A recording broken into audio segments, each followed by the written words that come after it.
All right, let's talk about a skill that's going to be a total game changer for you at university. We're going beyond just having an opinion and really diving into how to master critical thinking. Let's get into it. So, you've done it. You absolutely crushed those English tests like IELTS or TOEFL. You put in the hours, and that is a massive accomplishment. But here's the thing, university is a whole different ballgame. So, what's next on the agenda? And this is so crucial to understand. The skills that got you through those exams are not the same skills that will help you succeed now. You see, on those language tests, you were often just asked for your opinion. But in university, your professors, they're looking for something much, much deeper. The rules have officially changed. Okay, so let's get right to the heart of it. What is the big difference between just giving your opinion and what we call critical thinking? Honestly, getting this distinction is the key to everything, to better grades, to deeper learning, all of it. Just look at this slide. It lays it out so clearly. An opinion, that's just a personal feeling. It starts with, I think. But critical thinking, that's all about analyzing evidence. It starts with things like, according to the research. It's the huge shift from saying, I feel, to the evidence shows. I absolutely love this metaphor. Think about it like this. An opinion is like pointing at an empty piece of land and saying you like it. A critical argument is you actually building a house on that land. You've got a foundation of data, walls made of analysis, and a roof built from your conclusions. You're building something solid. So, how do you actually build that house of facts?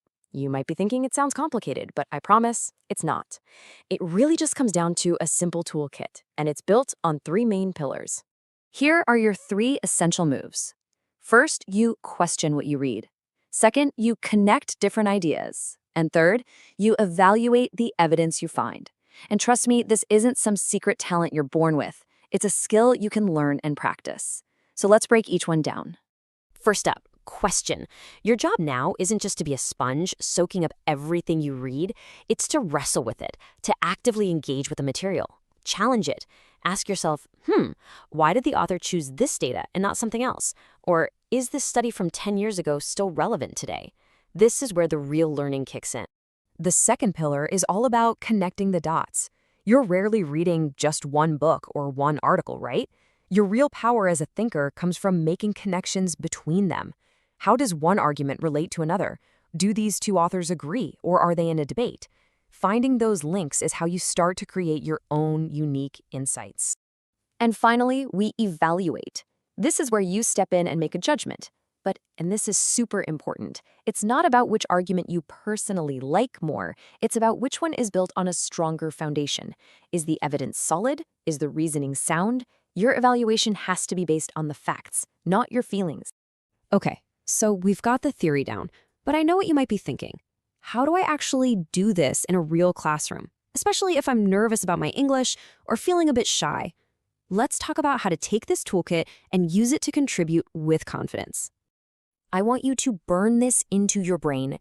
Your professors care way more about your ideas than your grammar. Seriously, a really thoughtful question is always, always more valuable than a simple statement made in perfect English. To help you get started, here are some phrases you can use, like in your very next class. Think of them as safe starters. Things like, that's interesting. How does that connect to last week's reading? Or, I noticed a gap in this argument. See? These aren't just opinions. They are analytical moves. This is you thinking like a scholar. Let's make this really concrete.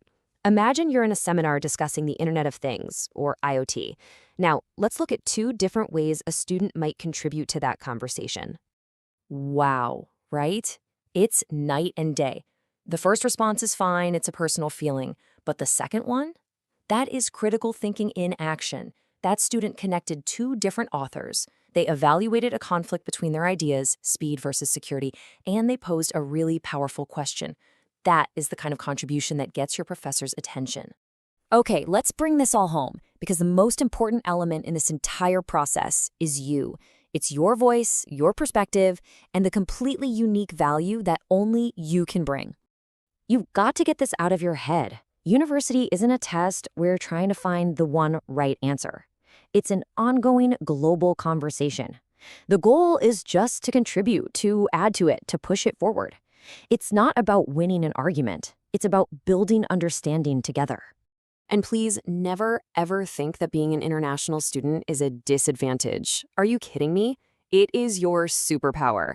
You bring experiences, viewpoints, and ways of seeing the world that enrich the conversation for literally everyone in that room. Your perspective isn't just welcome, it is essential. So, forget about your accent.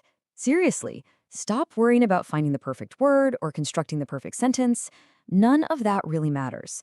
What matters is the strength of your evidence and the quality of your questions.